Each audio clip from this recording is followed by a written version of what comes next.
New this morning, today marks 10 years since Kelly Boyce-Hurlbert was hit and killed. The person or persons responsible for her death are still not known.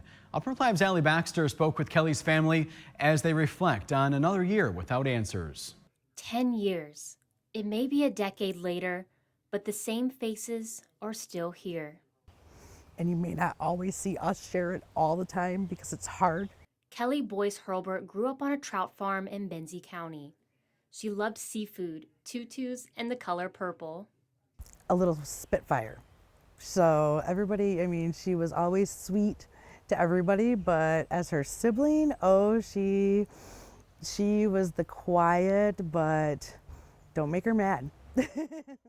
Nicole is Kelly's big sister. She grew up hearing her little sister remind others to love. That was her nature. She was always wanted people to be happy, to love each other. And Kelly returned that same love to others until her life came to an end.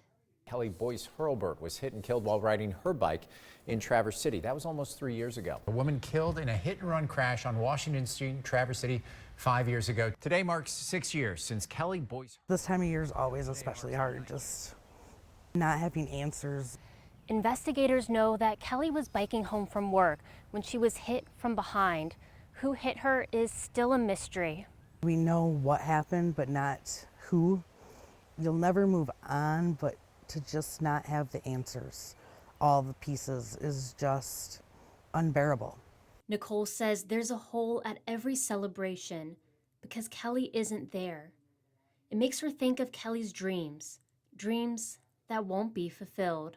She'd probably done a lot of traveling. She'd be happy. She'd be back here. She'd have a couple of kids, and her and Paul would be living in Traverse, living their best life. Like the color purple that became a symbol for Kelly, her sister says she sees her in the clouds. Whenever she sees a funny shape, she knows Kelly is behind it. Not having justice for her is really, really hard. But what Kelly's family still has is hope. Every day.